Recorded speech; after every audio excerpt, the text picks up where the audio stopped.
The story begins under the soft glow of flickering streetlights in a small American town.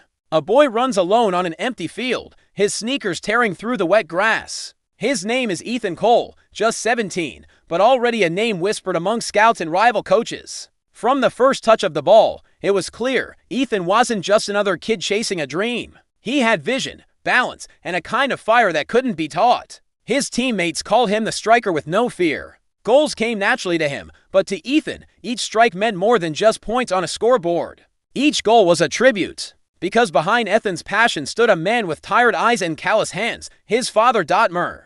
Cole worked double shifts at the steel plant, grease staining his palms, exhaustion etched deep in his face. Yet, no matter how long the day, he never missed a single one of Ethan's games. He was always there on the sidelines, shouting encouragement in that proud, booming voice. Years earlier, when Ethan was barely 10, his father had saved for months, skipping meals, patching old work boots, refusing even the smallest luxuries, just to buy him his first real pair of cleats. Ethan never forgot the moment he opened that box. The smell of leather. The way his father's hands trembled when he said, "Son, these aren't just shoes. They're your wings. Use them to fly," and fly he did. High school fields became his launch pad. Every week, another highlight. Ethan cutting through defenders like they were ghosts, firing rockets into the top corner. Raising his arms not in arrogance, but in gratitude, always looking to the stands. Always locking eyes with his father. Scouts noticed. Rumors spread fast.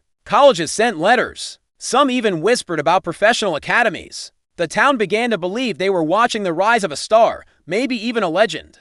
But Ethan never cared about fame. What fueled him wasn't the spotlight, but the look on his father's face when he scored, that spark of pride. As if all the sacrifices were finally worth it. At 17, Ethan's dream felt unstoppable. The world stretched wide and open before him, like a field waiting for the first kick of the game. He carried himself with a humble confidence, never boasting, never underestimating the work it would take. And yet, he was certain of one thing: he was destined to play at the highest level. But what Ethan didn't he know, what he couldn't he possibly see, was that fate had its own way of twisting dreams. That the very game he loved would betray him, not because of his lack of skill, but because of politics, favoritism, and the crushing weight of someone else's pride. For now, though, Ethan Cole was just a boy with wings, soaring higher with every game, blind to the storm that was already gathering on the horizon. Every golden story has its shadow, and for Ethan Cole, that shadow arrived in the form of Coach Ramirez, the man who controlled his future. Ramirez had been head coach of the high school varsity team for over a decade.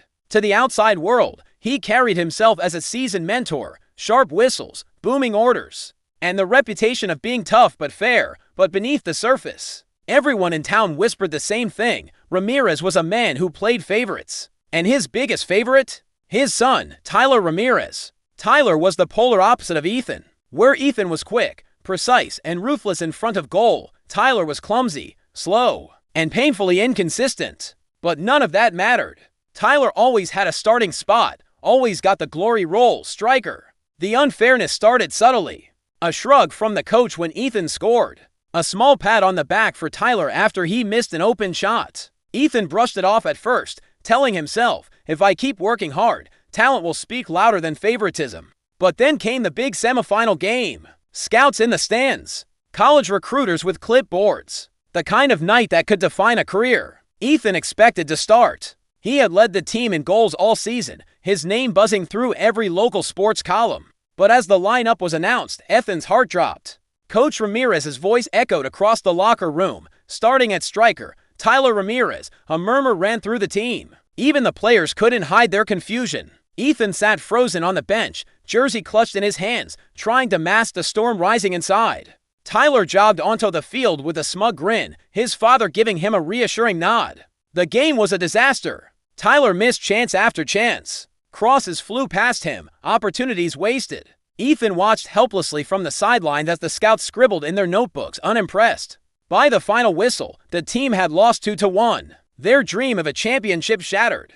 In the locker room, silence filled the air like smoke. Players exchanged angry glances. Some dared to mutter if Ethan had played, but Coach Ramirez didn't flinch. He simply wrapped his arm around Tyler and said loud enough for everyone to hear, "Keep your heads up. My son played his heart out." For Ethan, it wasn't just a loss on the scoreboard, it was the theft of his future. His chance to prove himself had been stolen by nepotism, by a father blinded by pride to admit his son's shortcomings. That night, Ethan sat alone in his room, his cleats tossed on the floor. His father walked in, quiet, carrying 2 mugs of cocoa. He didn't say much, just placed a hand on Ethan's shoulder and whispered, "Son, sometimes the world isn't fair, but unfairness doesn't decide your story." "You do," Ethan nodded, but deep inside, something cracked. For the first time, doubt crept into his dream, and somewhere in that quiet room, a seed of anger was planted. A seed that would take years to grow into revenge. The weeks after that crushing semifinal loss were some of the hardest of Ethan's young life. Whispers followed him down school hallways. Teammates looked at him with guilt in their eyes because they all knew the truth. Ethan should have been on that field. But the whispers weren't just about soccer. Rumors started to spread, ugly, fabricated stories planted like landmines. That Ethan had an attitude problem. That he didn't respect authority. That he was too selfish to be a team player. And who was the source? None other than Coach Ramirez. In a small town, a coach's word carried weight. College scouts who had once been interested in Ethan suddenly went silent. Invitations to trial camps never came. One by one, doors began closing, and Ethan felt them slamming in his face. Tyler, meanwhile, basked in attention he hadn't earned. Local newspapers printed headlines like "Father-son duo leads future of soccer." At school, he strutted around, throwing smirks at Ethan as if to say, "I win, you lose." Ethan tried to rise above it. He doubled his training, spent hours on the dusty old field behind his house, perfecting every strike, every sprint. His father cheered him on, shouting encouragement from the sideline. But when game day came, the reality never changed. Tyler started, Ethan benched. The breaking point arrived in the final game of the season. It was senior night, the last chance for graduating players to showcase their talent. The stands were packed. Ethan's extended family had even driven in, excited to see him shine. But as the team huddled up, Coach Ramirez announced the lineup. And once again, Ethan's name was missing. This time, Ethan couldn't stay silent. "Coach," he said, voice trembling but firm, "I've earned that spot. Everyone here knows it. This is my last chance." Ramirez didn't even look at him. "My decision's final. Sit down." The bench felt colder than ever that night. Ethan's family sat in the bleachers, their cheers fading into uneasy silence as they realized he wasn't playing. Tyler, as usual, stumbled through the match. But that didn't matter to his father. After the game, Coach Ramirez gave a speech about legacy and bloodline.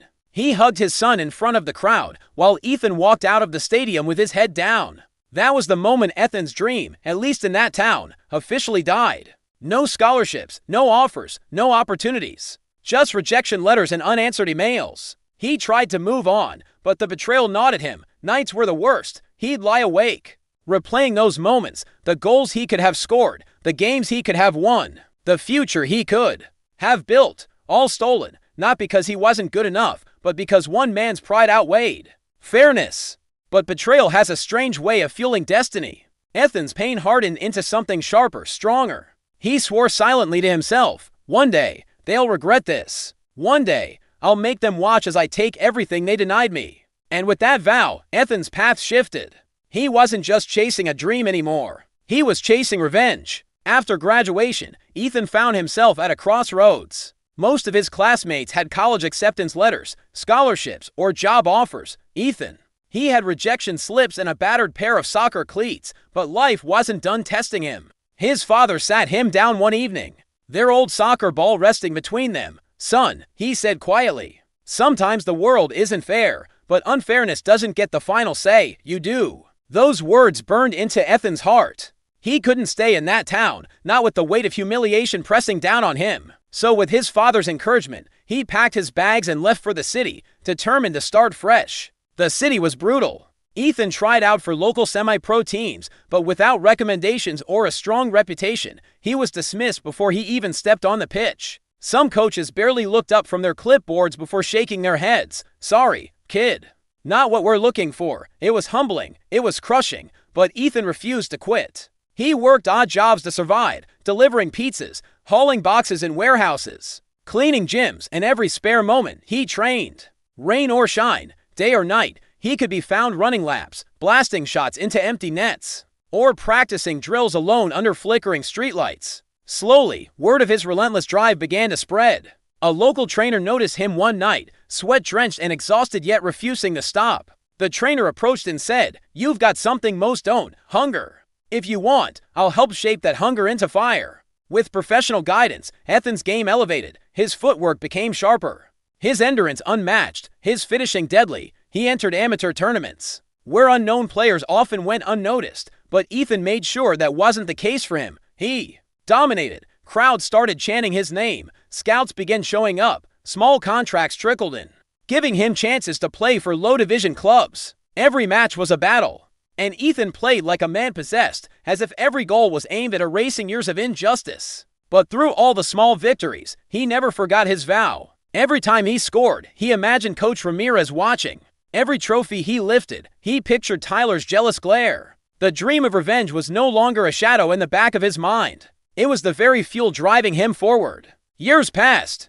Ethan's name grew. He climbed the ladder, league by league, until eventually he signed with a team bound for the national championship tournament. It wasn't the glamorous path most stars took. No scholarships, no pampering, no golden boy treatment. His journey was forged in grit, sweat, and nights of loneliness. And then fate played its hand. The bracket for the upcoming tournament was released. Ethan's team was set to face none other than his old club, the one run by Coach Ramirez, still favoring Tyler, who now captained the squad.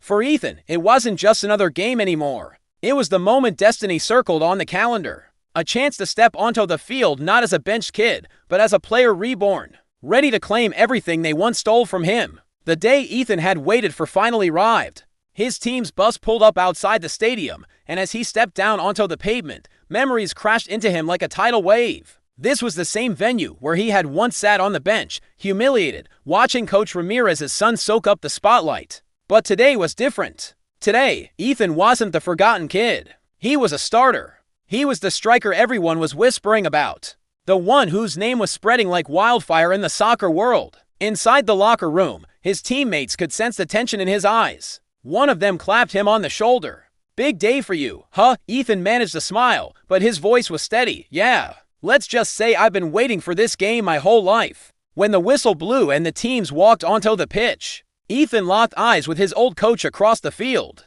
Coach Ramirez's smug grin faltered when he recognized him. The man's face drained of color for a split second, then tightened in a forced scowl. And there was Tyler, older, bulkier, and still wearing that same arrogant smirk Ethan remembered all too well. "Look who finally crawled back," Tyler sneered as they lined up for kickoff. "Don't worry, I'll make sure you remember why you sat the bench." Ethan didn't reply. Words were pointless now. His revenge would come through the game. The opening minutes were intense. Tyler's team pressed hard, trying to assert dominance. They moved the ball quickly, aiming to overwhelm Ethan's side. The crowd roared as Tyler nearly scored with a blistering shot, forcing Ethan's goalkeeper into a desperate save. But Ethan wasn't rattled. He bided his time, reading the rhythm of the game, waiting for the right moment to strike. And when it came, oh, it was glorious. A long ball sailed over the midfield. Ethan sprinted past the defenders, his speed electric, his control flawless, with a single touch. He brought the ball down and hammered it into the net. Goal! The stadium erupted. Ethan didn't celebrate wildly. Instead, he jogged back calmly. Locking eyes with Ramirez and Tyler, his message was clear. "I'm not the kid you broke anymore." The tension escalated. Tyler grew desperate, throwing elbows, shouting insults. Trying to get inside Ethan's head, Ramirez barked orders from the sidelines. But nothing could shake Ethan's focus. For the first time, they realized he wasn't just talented. He was unstoppable. By halftime, Ethan's team led to 2-1, thanks to another brilliant play he orchestrated. In the locker room, his coach praised his composure. "You're dismantling them, Ethan. Keep the fire, but stay in control. They'll try to drag you into their chaos." Ethan nodded, drenched in sweat, heart pounding. "Let them try," he said. "This is only the beginning." As the second half loomed, Ethan knew this match wasn't the final battle. It was the first chapter of his revenge. The real reckoning, the championship final, was still ahead. But tonight's victory would send a message across the field, across the stands, and straight into the hearts of those who once betrayed him. This was no longer the bench boy's story. This was the rise of a man who refused to be forgotten. Ethan walked out of that first showdown with his head high, the cheers of the crowd echoing in his ears. His performance against Ramirez and Tyler had made headlines, the forgotten striker, who came back to haunt his old club. Reporters swarmed him for interviews, but Ethan stayed humble. "It's just one game," he told them. The real work isn't done yet, but deep inside, he felt something shift. That taste of vindication, scoring against the very coach who once benched him, only sharpened his hunger. Now, all eyes were on the championship. And fate, in its cruel yet poetic way, had set the stage. The final would pit his new team against Ramirez's. Training sessions in the weeks that followed were intense. Ethan poured himself into every drill, every sprint, every scrimmage. His coach often told the squad, "We're strong because we trust each other." Ethan may score the goals, but it's teamwork that wins titles. Ethan took that to heart. He wasn't just playing for himself anymore. He was playing for the teammates who believed in him when no one else had. Still, at night, he couldn't silence the memories. He'd see his younger self, sitting on that cold bench, watching Tyler bask in glory he hadn't earned. He'd hear Ramirez's dismissive voice, "Not today,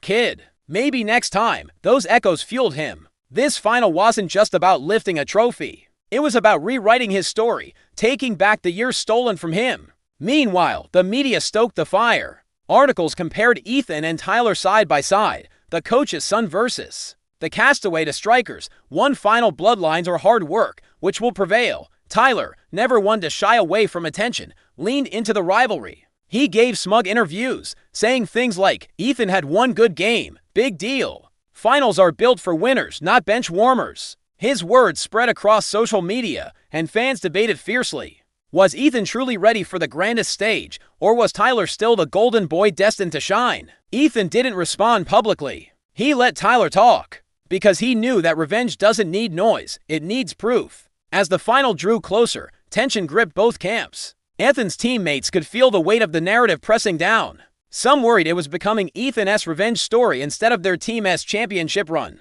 But Ethan, recognizing this, gathered them before the big match. "Listen," he said, looking each of them in the eye. "Yeah, this game means something personal to me. But it's not just about me. It's about us. We're here because we believed in each other. We fight together, we win together. Don't think for a second that this is my battle alone. It's ours." That speech shifted everything. The locker room roared with belief. Ethan had transformed his personal vendetta into a collective mission. His teammates weren't just backing him, they were with him. As game day approached, the city buzzed with anticipation. Tickets sold out. Fans painted their faces, waved banners, and lit up social media with predictions. For Ethan, this wasn't just another match. It was destiny calling. The night before the final, lying in his hotel bed, Ethan whispered to himself, "Tomorrow, I finish this. Tomorrow, I show the world who I really am." And with that, he closed his eyes, not as the boy who once sat on the bench, but as the man ready to claim his place in history. The stadium was alive. Tens of thousands of fans packed the stands, their chants shaking the night air. Cameras flashed, banners waved, and the anticipation was so thick it felt like a storm about to break. This wasn't just a championship final, it was a battle of stories, of legacies. On one side, Ethan, the comeback hero. On the other, Tyler, the so-called golden boy who had lived off his father's favoritism. As the whistle blew, the energy erupted. The opening minutes were chaos, tackles flying, passes sharp, every player desperate to make a mark. Ethan's team pressed aggressively, trying to establish dominance early. Ethan himself was everywhere, chasing down defenders, creating chances, shouting encouragement. He wasn't just a striker tonight. He was a leader, driving his squad forward with unrelenting fire. But Tyler was no pushover. With his father barking orders from the sideline, Tyler came out determined to prove himself. He scored the first blow, a slick goal in the 15th minute, slotting the ball past the keeper with a cocky smirk. He ran to the crowd, arms wide, soaking in the roar. His eyes found Ethan, and with a smirk, he mouthed, "Still my game." The insult stung, but Ethan didn't break. Instead, he clenched his fists, took a deep breath, and doubled down. Moments later, his chance came. A long ball cut through the defense, and Ethan exploded forward, outrunning to defenders. One touch, then another, and with ice-cold precision, he buried the ball in the top corner. The stadium shook. Fans screamed his name, Ethan. Ethan, for the first time, Ramirez looked unsettled. His plan, Tyler dominating the spotlight while Ethan faded, wasn't working. His son had scored, yes, but Ethan had matched him strike for strike. The match intensified. Every possession turned into a duel. Tyler tried showboating, flicking the ball past defenders, forcing himself into the spotlight. Ethan, on the other hand, played smart. He passed when it mattered, created space, and kept his team alive. This wasn't about proving he could shine alone. It was about winning together. By halftime, the score was locked, 1-1. The locker room buzzed with adrenaline. Ethan stood, dripping sweat, breathing hard, yet calm. "We're right where we need to be," he told his teammates. "They're cracking. Stick to the plan. Trust each other. This is ours to take." Out in the tunnel, Tyler sneered as the teams lined up again. "You got lucky once," he whispered to Ethan. "But I was born for this stage. You're just a footnote." Ethan didn't even flinch. He stared Tyler down, his voice steady. "We'll see who history remembers." The second half kicked off, and the game turned brutal. Crunching tackles, near misses, desperate saves. The tension was unbearable. Every time Ethan touched the ball, the crowd gasped, expecting magic. Every time Tyler attacked, Ramirez shouted louder, screaming instructions like a man clinging to control. The clock ticked toward the final minutes, 1-1. Neither side willing to bend. It wasn't just football anymore. It was a war of wills, of pride, of revenge. And everyone in the stadium knew the ending would not be ordinary. The clock ticked mercilessly. 85 minutes gone. The score locked at 1-1. Every fan in the stadium was on edge, gripping seats, hearts pounding. This wasn't just another final anymore. This was personal. Ethan versus Tyler. Justice versus corruption. The pressure was suffocating. Ethan's legs burned. His lungs screamed for air, but his spirit was unshakable. He had waited years for this moment, trained in silence, suffered in shadows. And now, with the entire stadium watching, he was determined to finish what destiny had placed before him. Then it happened. A sloppy back pass from Tyler's teammate. Ethan saw it unfold before anyone else. In a flash, he was off, sprinting with everything he had left. He intercepted, cutting inside, and suddenly the goal was wide open in front of him. But Tyler was there too, charging from the side, desperate to stop him. The two collided shoulder to shoulder, a clash of wills, strength against strength. For a split second, the world seemed to freeze, fans holding their breath, cameras flashing, coaches screaming. Tyler shoved, but Ethan held his ground, teeth gritted, eyes blazing. And then, with the calm of a man who had prepared his entire life for this exact second, Ethan shifted the ball onto his left foot and unleashed a thunderbolt shot. The ball tore through the air like a rocket. The goalkeeper dove, fingertips stretching, but it was hopeless. The net rippled. The stadium erupted like a volcano. "Goal!" Ethan roared, sprinting to the corner flag. Fists pumping. Teammates swarming him. His name echoed in waves across the crowd. "Ethan! Ethan! Ethan!" But the camera didn't stay on Ethan. It caught Tyler instead, standing frozen, face pale, disbelief in his eyes. For the first time, he wasn't the golden boy. He was the defeated one. And on the sidelines, Coach Ramirez looked shattered, hands on his head, his empire crumbling in front of him. The final whistle blew minutes later. Ethan's team were champions. The trophy lifted high under the floodlights. The stadium was electric, but amidst the chaos, Ethan's eyes searched for Ramirez and Tyler. When he found them, he didn't gloat. He didn't scream. He simply walked past, calm and composed, the ultimate insult. Revenge wasn't he just in winning the game, it was in proving he didn't need to stoop to their level. His talent, his resilience, his patience, they had done the talking. Reporters swarmed him, microphones shoved in his face. "Ethan, how does it feel to beat your old team? To score the winning goal against the coach who once benched you?" Ethan paused, sweat dripping, chest still heaving. Then he looked into the camera, eyes steady, voice calm. "I didn't beat my old coach tonight. I didn't even beat his son. I beat the version of me who once thought I wasn't enough, and that's the real victory." The crowd roared louder than before, and in that moment, Ethan wasn't just a striker. He was a symbol, a reminder that true talent can't be buried, that injustice never wins forever, and that revenge, when it finally comes, is best served under stadium lights. The story was complete. Ethan had reclaimed his destiny.